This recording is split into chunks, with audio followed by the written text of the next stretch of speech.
Hello friends, in this lecture we will learn about Amending Act of 1781. So, hello friends, in this lecture we will learn about the regulating act of 1781। ठीक है, तो इसके previous lecture में हम लोगों ने ये पढ़ा था कि 1773 के एक्ट्स में क्या क्या चीज़ें थी।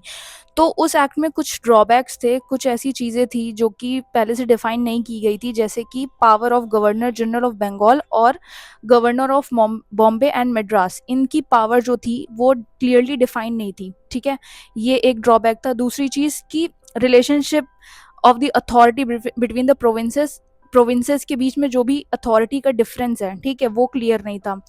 तीसरी चीज़ कि सुप्रीम कोर्ट की क्या अथॉरिटी रहेगी, पावर्स क्या रहेगी, और एग्जीक्यूटिव की क्या पावर रहेगी, वो क्लियर नहीं थी। ठीक है, उसको डिफाइन नहीं किया गया था। ठीक है, इस वजह से ये एक तरीके से कॉन्फ्लिक्ट था।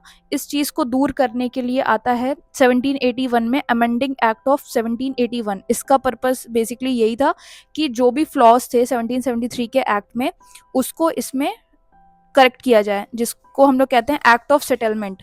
इसके कुछ इंपॉर्टेंट फीचर्स ये हैं कि ये कंपनी के ऑफिशियल्स को ये इम्यूनिटी देता है कि अगर कोई भी कंपनी का एम्प्लॉय जो भी है, वो अगर अपनी कंपनी के मतलब उनके एक्शंस कंपनी से रिलेटेड होते हैं या ऑफिशियल कैपेसिटी में वो कोई भी काम करते हैं, तो उनके खिलाफ कोई भी सुप्रीम कोर्ट में नहीं जा सकता है। ये एक चीज़ रखी गई।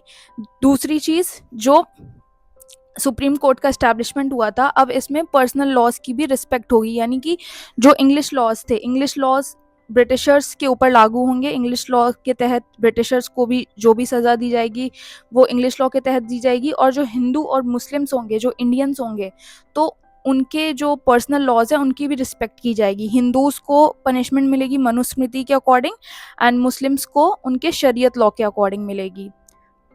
और तीसरी चीज़ ये डिफाइन करेगी कि appeal system, two types of appeal हो सकते हैं। एक होता है क्रिमिनल केसेस, एक होता है सिविल केसेस। ठीक है, अगर मान लीजिए कोई क्रिमिनल केसेस है तो उसके लिए अपील जाएगी प्रोविंशियल कोर्ट से गवर्नर जनरल ऑफ बंगाल के पास। ठीक है, लेकिन अगर कोई भी सिविल केसेस है, ठीक है, और उसकी भी appeal governor general of Bengal के पास जाएगी, बट अगर मान लीजिए उसकी अमाउंट 5000 पाउंड से ज़्यादा है, तो वो डायरेक्टली ब्रिटिश किंग या क्वीन के पास जा सकती है।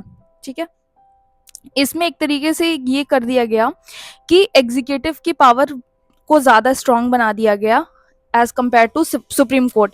क्योंकि पहले क्या था कि कोई भी लॉ जो गवर्नर जनरल की जो एग्जीक्यूटिव काउंसिल है उसके द्वारा कोई भी लॉ अगर बनाया जाता है, तो वो जो सुप्रीम कोर्ट है, सुप्रीम कोर्ट को वो लॉ को रजिस्टर करना होगा। ठीक है, उसकी लीगैलिटी को चेक करना होगा। बट अब इस अमेंडिंग एक्ट ऑफ 1781 के तहत ये चीज़ को हटा दिया गया है, मतलब ये लीगैलिटी चेक नहीं होगी। अब सुप्रीम कोर्ट का अप्रूवल रजिस्ट्रेशन अब अलाउड नहीं है। ठीक है, एग्जीक्यूटिव के पास ज़्यादा पावर्स आ गई एज कम्पेयर टू जुडिशरी। अब हम लोग नेक्स्ट एक्ट पढ़ते हैं जिसको हम लोग कहते हैं Pitt's India act.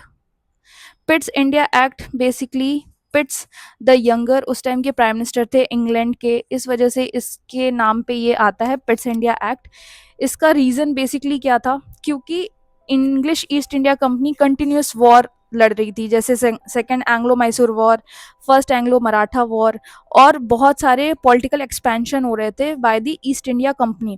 British government क्या चाहती थी कि इनका ये जो कंट्रोल है, ये जो ब्रिटिश एक्सपेंशन कर रहे हैं, जिसकी वजह से कि जितनी भी उनकी संपत्ति है वो सब चीज़ें उनकी कंट्रोल से जा रही थी। ठीक है, उनका बहुत ज़्यादा एक अमाउंट पैसा बहुत ज़्यादा खर्च हो रहा था ये सब वॉर्स की वजह से। तो ये सारी चीज़ें ब्रिटिश पार्लियामेंट ये कंट्रोल करना चाहती थी, तो उन्होंने एक सिस्टम ले आया पिट्स इंडिया एक्ट में, जिसको हम लोग कहते हैं division of company function. Company function को दो हिस्सों में डिवाइड कर दिया गया। एक थे कंपनी के कमर्शियल फंक्शंस, डुअल सिस्टम ले आया गया। ठीक है, एक थे कंपनी के कमर्शियल फंक्शन, एक थे कंपनी के पॉलिटिकल फंक्शंस। जो कमर्शियल फंक्शंस होंगे वो हैंडल करे जाएंगे बाय कोर्ट ऑफ डायरेक्टर्स, जो कि एक इंडिपेंडेंट बॉडी होगी जो कि ब्रिटेन में बैठेगी। और जो कंपनी के जो पॉलिटिकल फंक्शंस होंगे वो कंट्रोल किया जाएगा बोर्ड ऑफ कंट्रोल, जो कि एक 6 मेंबर की बॉडी होगी, और ये सुपरवाइज करेगा कंपनी को एज अ सिविल एडमिनिस्ट्रेशन और मिलिट्री मैटर्स में। ठीक है, तो दो फंक्शंस में डिवाइड कर दिया गया। ठीक है, और executive council of governor general में क्या कर दिया गया कि गवर्नर जनरल ऑफ बंगाल के पास जो उनकी 3 मेंबर की एग्जीक्यूटिव काउंसिल थी उसमें एक मेंबर कौन होंगे, commander in chief of British army. और जो मद्रास और बॉम्बे है वो उसको सबऑर्डिनेट बना दिया गया, ठीक है। उसमें ये कह दिया गया कि Madras and Bombay presidency become officially subordinate, ठीक है। उसमें 1773 में ये एक्सप्लिसिटली नहीं बोला गया था, लेकिन पिट्स इंडिया एक्ट में ये इनको सबऑर्डिनेट बना दिया गया, ठीक है। और इसमें एक और बात ये कही गई कि जो जो भी टेरिटरी है बाय ईस्ट इंडिया कंपनी, जो भी टेरिटरी इंडिया में जो अक्वायर की गई है वो अंडर ब्रिटिश पोजेशन के अंडर आती है, ठीक है। अब ये सारे जो एक्ट्स हैं वो हैं वॉरेन हेस्टिंग के टाइम पे 1773, 1781, 84, ठीक है। सो ये कुछ इंपॉर्टेंट पॉइंटर्स हैं, वही सारी जो चीज़ें हम लोग ने ऊपर पढ़ी वही सारी चीज़ें हैं कि regulating act first major British regulation था, ठीक है। इसमें basically administration and judicial reflect होता है। अमेंडिंग एक्ट उसको करेक्ट किया गया था, इसमें कुछ फ्लॉज थे उसको, और पिट्स इंडिया एक्ट में सेपरेट कर दिया गया कंपनी के पॉलिटिकल और कमर्शियल फंक्शंस। सो या that's all for today and we will meet you in the next lecture.